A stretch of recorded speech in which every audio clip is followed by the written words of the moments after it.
Hello friends, एक बार फिर हाजिर हूँ आपके सामने।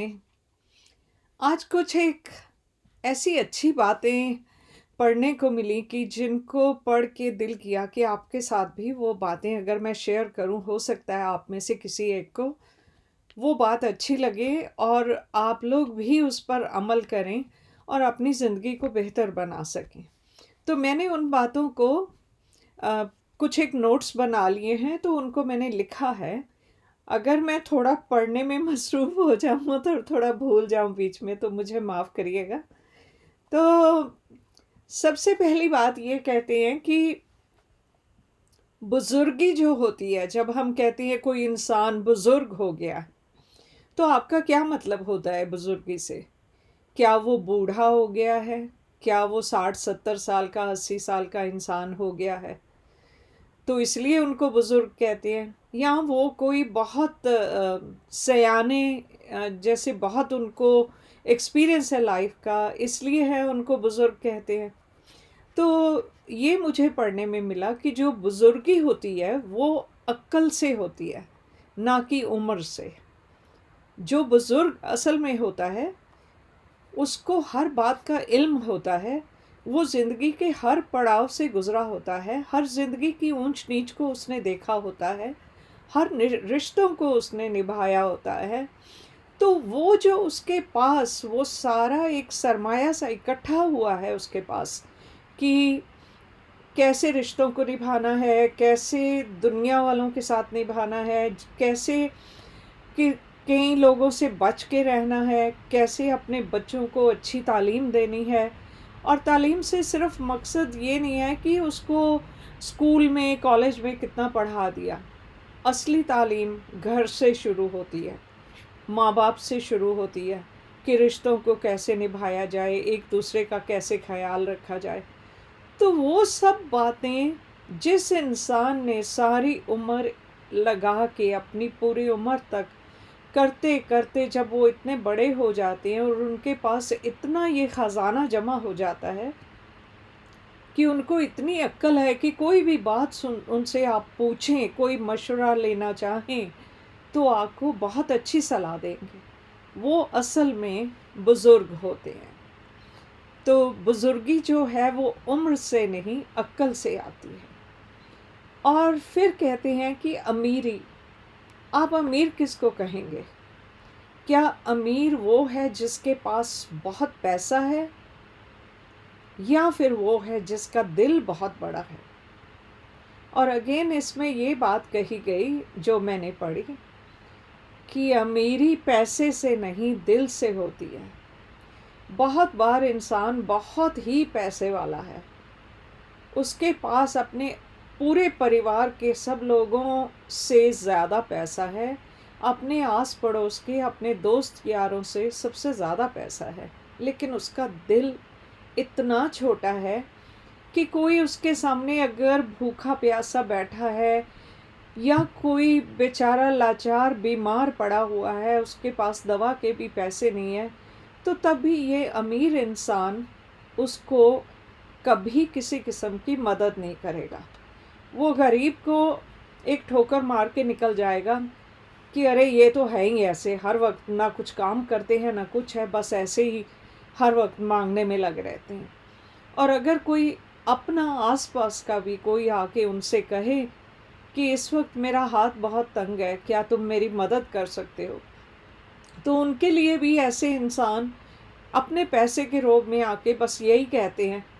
ये रिश्तेदार तो देखो, जब भी देखते हैं पैसा मांगने आ जाते हैं। इनको लगता है कि मैंने बिना मेहनत के पैसा कमा लिया है, खुद कमा नहीं सकते और मेरे से आके बार बार मांगते हैं। तो ऐसा बहुत लोगों ने अपने घरों में, अपने आस पड़ोस महसूस किया होता है, कि जिनके पास पैसा है वो ज़रूरी नहीं कि हर एक की मदद के लिए खड़े होंगे। तो अमीरी जो है पैसे से नहीं होती, अमीरी दिल से होती है। कई बार जिसके पास कुछ भी नहीं है और वो एक भूखे को देखेगा, तो अगर उसके पास खुद एक रोटी है खाने के लिए, तो वो आधी रोटी दूसरे को भी दे देगा। और अगर कोई उसे सड़क पर गिरा हुआ नज़र आता है, तो वो खुद चाहे गाड़ी में बैठा हो तो वो गाड़ी से उतर कर जाके उस गिरे हुए इंसान को, जो ठोकर खा के गिर गया है, उसको उठाएगा और उसके कपड़े झाड़ेगा और देखेगा उसको कहीं चोट तो नहीं लगी, उसको हॉस्पिटल जाने की तो ज़रूरत नहीं है। तो ये है एक दिल की अमीरी और पैसे की अमीरी। तो इनमें से आपका ताल्लुक़ किसके साथ ज़्यादा रहा, और आप खुद कैसे बनना चाहेंगे, कैसे वाले अमीर आप होंगे। तो तीसरी बात उसमें लिखी हुई थी कि आपने अगर देखना है कि कोई कितनी बंदगी करता है, तो बंदगी के लिए कहते हैं कि अगर कोई रोज़ाना अपना मस्जिद जाता है या गुरुद्वारे जाता है या मंदिर जाता है, चर्च जाता है, तो वह इंसान ज़रूरी नहीं कि वो खुदा के कितने पास है और खुदा को कितना मानता है। ये बात बिल्कुल भी सच नहीं है कि आप अगर रोज़ाना अपने रिलीजियस प्लेस में जाते हैं और वहाँ जाके दुआ पढ़ते हैं, या जैसे कुरान पाक है, आप लोग वहाँ कुरान पढ़ते हैं और दूसरी जगह पे जाके जो अपने धर्म ग्रंथ हैं, गुरुद्वारे में श्री गुरु ग्रंथ साहिब जी का प्रकाश होता है, वहाँ वो पढ़े और सुना जाता है उनके शब्द वहाँ पे, और मंदिरों में भी भजन गाए जाते हैं और गीता रामायण का पाठ होता है, वहाँ पे वो पढ़े जाते हैं। तो आप जो लोग वहाँ जाते हैं और कुछ टाइम बैठते हैं, सुनते हैं, तो ये नहीं कह सकते कि हाँ वो इंसान खुदा को बहुत मानता है। असल इंसान खुदा को मानने वाला, भगवान को मानने वाला वो है जो उसकी मानता है। मतलब जो भगवान की बात मानता है, जो खुदा की बात मानता है, जो वाहिगुरु जी की बात मानता है, वो है असल में उसको मानने वाला। क्योंकि अगर हम उस ऊपर वाले की रज़ा में रहना नहीं जानते, अगर हम वैसे तो सुबह शाम उसका नाम ले लेंगे और अपने अपने धार्मिक स्थान पे हम लोग जाएंगे और जाके वहाँ पे दान वगैरह भी करेंगे, सब कुछ है, लेकिन जो कुछ हमारे धर्म ग्रंथों में लिखा गया है, जो कुरान में लिखा है, जो श्री गुरु ग्रंथ साहिब जी में लिखा है, जो रामायण में लिखा है, जो गीता में लिखा है, उसको असल में हम कितना मान रहे हैं, वो है उसकी बात मानना। अगर उसमें लिखा है कि आप औरों की इज़्ज़त करो, तो क्या हम सबकी इज़्ज़त कर रहे हैं? अगर उसमें लिखा गया है कि आप कमज़ोर के लिए खड़े हो, तो क्या हम खड़े हो रहे हैं?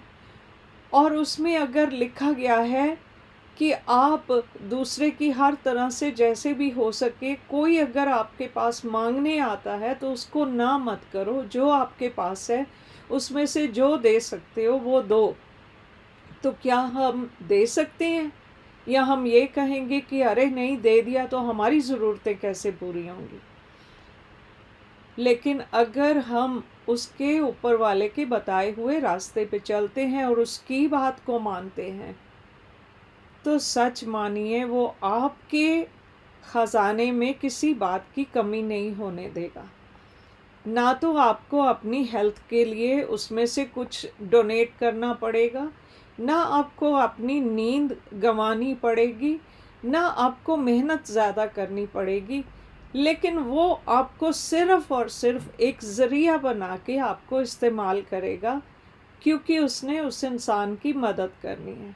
लेकिन मदद खुदा भी तभी कर सकता है अगर इंसान राज़ी है उसका ज़रिया बनने के लिए, तो तब खुदा उस समय आके जो ज़रिया बनता है उसको इस्तेमाल करके जिसकी मदद करनी है उसकी मदद करता है। तो आप क्या चाहेंगे? आप किसी की मदद खुद के पैसों से करना चाहेंगे, या आप अल्लाह की, खुदा की रज़ा को मान के कि जैसी तेरी मर्ज़ी खुदा, अगर मैं किसी काम आ सकूं तो मुझे तू इस्तेमाल कर, और देना तो उसी ने है, ऊपर वाले ने। अगर आपके थ्रू दिलवाना है तो आपकी इनकम में भी इजाफा उसी ने करवाना है। आपने खुद जाके अपने बॉस से नहीं कह देना मैंने फ़लाँ आदमी की हेल्प करनी है तो मुझे इस बार मुझे 1000 रुपया ज़्यादा दे दो, क्योंकि मैंने वो 1000 किसी और को देना है। तो ऐसा नहीं होता है। तो ये कुछ एक बातें मैंने पढ़ी जो मुझे अच्छी लगी कि मैं आपके साथ शेयर करूं।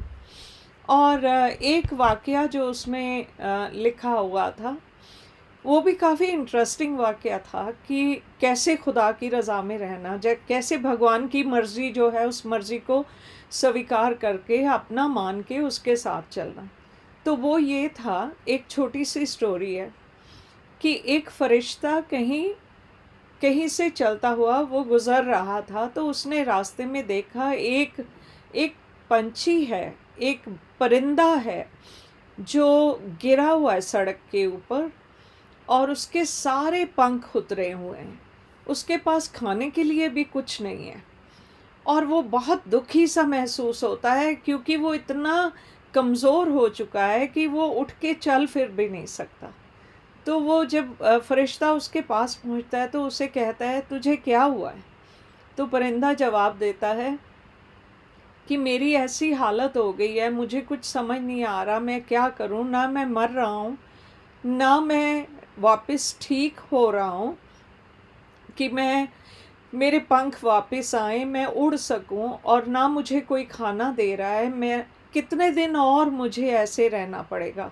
अगर तुम खुदा के फरिश्ते हो, खुदा के पास जा रहे हो, तो उनसे ये पूछना कि मुझे और कितने दिन ऐसे गुजारने पड़ेंगे। तो फरिश्ता उसे कहता है ठीक है, मैं खुदा के पास जा रहा हूँ, मैं उनसे बात ये ज़रूर कहूँगा। तो फरिश्ता जब खुदा के पास पहुँचता है तो उनसे पूछता है कि आज मुझे ये परिंदा देखने को मिला और उसने अपनी हालत सारी मुझे ये बयान की और उसने ये सवाल आपसे पूछा है, तो मैं उसको क्या जवाब दूं जाके? तो अल्लाह ने कहा कि अभी तो उसकी सफ़रिंग बहुत ज़्यादा है, अभी उसे ऐसे दिन बहुत काटने पड़ेंगे, इतना जल्दी उसके लिए अभी कुछ ठीक होने वाला नहीं है, क्योंकि उसने कुछ काम ही ऐसे किए थे कि अब उसके लिए उसे भुगतना पड़ रहा है। तो फरिश्ता बड़ा बेचारा दुखी होता है और कहता है फिर मैं खुदावन कुछ ऐसी चीज़ है कि मैं उसको बताऊं जाके जिसको करने से उसकी हालत सुधर सके और आप उसके गुनाहों को माफ़ कर दें। तो खुदा ने, भगवान ने, गॉड ने उससे कहा फरिश्ते से कि तुम जब अगली बार उससे मिलो तो उससे ये कहना कि चाहे कुछ भी हो उसके साथ, चाहे वो वहाँ बरसात में पड़ा हुआ है, चाहे वो तेज़ धूप के बीच में ऐसे का ऐसे पड़ा हुआ है, लेकिन उससे हर बात में यही कहना है कि हे खुदा, जैसी तेरी मर्ज़ी, मैं तेरी रज़ा में खुश हूँ, जैसे तू मुझे रखे मैं ऐसे ही खुश हूँ। तो इससे हो सकता है उसको फ़र्क पड़ेगा। तो फरिश्ता वापस परिंदे के पास जाता है। तो परिंदा पूछता है क्या तुमने खुदा से पूछा कि मुझे कब तक इस ज़िंदगी को भुगतना पड़ेगा? तो परिंदे को जवाब दिया फरिश्ते ने कि तुम हर बार जब भी तुम्हारे मन में ये बात आए कि मैं इतना दुखी हूँ, मैं ऐसे रह रहा हूँ, मेरे पास खाना नहीं है, मैं धूप में पड़ा हूँ, मैं बरसात आ रही है, मैं कहीं उड़ के नहीं जा सकता, तो तुम फिर भी हर बात पे कहना हे अल्लाह, हे खुदा, हे भगवान, तेरा लाख लाख शुक्र है कि तूने मुझे ज़िंदगी दी है, तूने जैसे भी मुझे रखा है मैं उस हालत में खुश हूँ। तो बस ये तू दिन में जितनी बार कह सके तू ऐसा कह। ये कह के फरिश्ता चला गया और उस परिंदे ने वैसा ही करना शुरू किया। वो जब भी कभी दुखी होता, उसको जब सहन नहीं होता, तो वो यही बात कहता कि हे खुदा, हे मेरे भगवान, हे मेरे परमेश्वर, तू जिस हाल में मुझे रखे मैं उसी हाल में खुश हूँ। मुझे तेरा लाख लाख शुक्र करना है कि तूने मुझे ज़िंदगी बख्शी है। तो ऐसे ही कहते कहते कोई तकरीबन 7 दिन निकल गए और 7 दिन के बाद फिर वहाँ से फरिश्ता गुज़रा और फरिश्ते ने जब उसे देखा तो हैरान रह गया कि ये क्या हुआ है उस परिंदे को कि उसके पंख आने शुरू हो गए हैं और वो बहुत जैसे परिंदे चहचहाते हैं, अपना ची ची करके अपना गाने गाते हैं, खुश होते हैं, वैसे नज़र आ रहा है। तो इसने तो अब कोई कंप्लेन भी नहीं की जब मैं इसके पास आया हूँ, तो ये बड़ा अच्छे से मुझे मेरे साथ बात कर रहा है। तो परिंदे से उसने पूछा कि ये तुम्हारी हालत अच्छी कैसे हुई? क्या कोई तुम्हारा इलाज के लिए आया था? तो परिंदे ने कहा नहीं, बस जो तुमने कहा मैं वही कहता हूँ रोज़ कि हे अल्लाह तेरा शुक्र है, हे मेरे परमात्मा तेरा लाख लाख शुक्र है, तूने मुझे ज़िंदगी दी हुई है और जिस हाल में तू रखे मैं खुश हूँ। तो फरिश्ता उसे कहता है अच्छा चलो मैं फिर तुम्हें मिलूँगा। तो फरिश्ता वापस खुदा के पास जाता है और उससे पूछता है कि ये कैसे हुआ? आपने ये जो कहा ये कैसे हो गया कि अब वो अच्छा होना शुरू हो गया और अब तो वो दुखी भी नहीं लगता, बड़ा खुश है, जैसे भी है वो बहुत खुश है। तो खुदा ने बताया कई बार कुछ इंसान जब बुरा कर लेते हैं उसके बाद उन्हें कुछ आजमाइशों में से गुज़रना होता है। जब वो ऐसी आजमाइशों से गुज़र रहे होते हैं और हर दफ़ा सिर्फ़ और सिर्फ़ बुरा बोलते हैं और खुदा को भी कोसते हैं कि ये तूने मेरे साथ क्या कर दिया, तो उनका दुख कम नहीं होता। लेकिन जैसे एक माँ बाप अपने बच्चे को ज़्यादा दिन दुखी नहीं देख सकते, ऐसे ही जब उस परिंदे ने ये कहना शुरू किया कि हे खुदा मैं तेरी मर्ज़ी के साथ खुश हूँ, जैसा तू चाहे मैं वैसे ही रहने में मैं खुश हूँ, जो तेरी मर्ज़ी है मुझे वैसे ही रख। और जब उसने ये चीज़ें कहना शुरू की तो खुदा को उस पर तरस आ गया और आहिस्ता आहिस्ता उसके जो बुरे काम किए थे वो सब उसको अल्लाह ने माफ़ करना शुरू कर दिया। तो ये है उस ऊपर वाले की रज़ा में रहने का नतीजा। हम में से कितने लोग हैं जो अगर हम पे कोई मुसीबत आती है तो हम उसे चुपचाप मान लेते हैं, उसे अपनी झोली में डाल लेते हैं कि कोई बात नहीं, आज अगर अभी बुरा हुआ है तो कल को अच्छा भी होगा। ऊपर वाला हमारा निगहबान है, वो हमें देख रहा है, सब कुछ ठीक होगा हमारे लिए। अगर हम ये कहें रोज़ाना हमारे साथ जो होगा बहुत अच्छा होगा, क्योंकि मैं एक ऐसी सोल हूँ जिसका रक्षक जो है, जिसका परवरदिगार जो है वो इस दुनिया में सबसे ताकतवर है, वो मेरे ऊपर कोई आंच नहीं आने देगा। तो कोई बात नहीं, थोड़ी सी मुश्किल आई है वो कट जाएगी।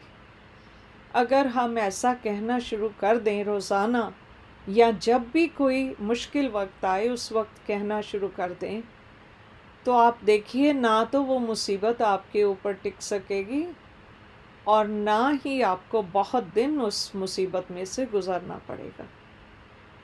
देखते देखते आपके हालात बदल जाएंगे और जो सबसे ज़्यादा बदलेगा वो आपका खुद का नज़रिया, आपका खुद का मन। आप कितने शांत हो जाएंगे और आप कितनी सुकून वाली ज़िंदगी जीने लगेंगे।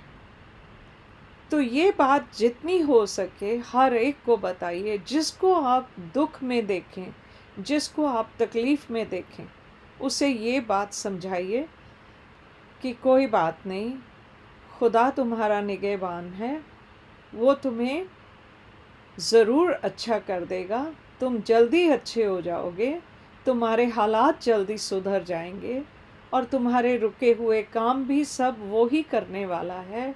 वो सब आपका अच्छा ही करेगा। और हर इंसान अपने दिल में यही कहे कि मेरे साथ जो भी होगा बहुत अच्छा होगा। आई होप आपको ये मेरी चंद बातें पसंद आई होंगी, और अगर आपको अच्छी लगें तो आप इनको अमल में लाइएगा और फिर देखिएगा कि आपकी ज़िंदगी कितनी तेज़ी से सुधरेगी। Wish you all the best and stay in touch, support each other, and let's stand together and fight the poverty. Allah Hafiz. Namaste. Sat Sri Akal.